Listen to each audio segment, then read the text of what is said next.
হ্যাঁ বাবু, শোন না, গতকাল থেকে না আমার শরীরটা খুব খারাপ, মনে হয় না তোকে আজকে আর পড়াতে যেতে পারবো রে। আরে ঠিক আছে স্যার, কোনো অসুবিধা নেই, আপনি আগে রেস্ট নিন, আগে রেস্ট তারপরে পড়াশোনা। হ্যাঁ সেটাই রে, যা কাশি। আরে আরে স্যার, কোনো ব্যাপার না, আগে আপনি মিনিমাম 10 দিন রেস্ট নিন, আগে রেস্ট পরে পড়া। হাট, 10 দিনে হয় নাকি বাবা এই রোগ?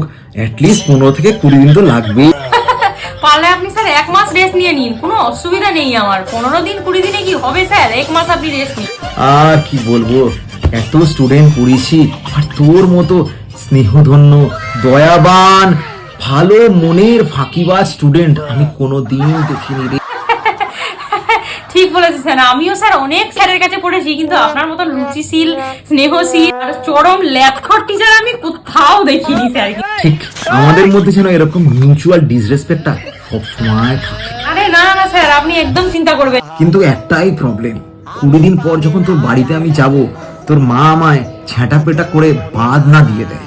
আমি আমার মাকে বলে দিয়েছি যে পড়লে আপনার কাছেই পড়বো, কারণ বাকিরা আমাকে পড়া। আচ্ছা শোন না, তোর মায়ের ফোন পে আছে বা গুগল পে আছে? হ্যাঁ হ্যাঁ sir, phone pay Google pay সব আছে, কেন বলুন তো স্যার? তাহলে তোর মাকে বল না একটু মাইনেটা আমাকে অনলাইনে পাঠিয়ে দিতে। যদি অনলাইন পেমেন্টটা না হয় তাহলে তোকে আবার আমাকে কষ্ট করে আজকে পড়াতে যেতে হবে রে। ও না না স্যার, আজকে একদম আসবেন নি, আপনার অ্যাক্টিংটা না ভালো হয়নি, ঠকটা আমি ভালোই বুঝতে পারছি। আসলে স্যার আমি তো আপনারই স্টুডেন্ট। ও, তুই আমার ঢপটা ধরে নিয়েছিস, খুব খারাপ লাগলো রে।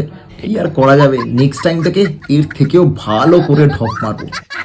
তাহলে স্যার দেখা হচ্ছে 1 মাস পর, শীতকাল ইন দা মা।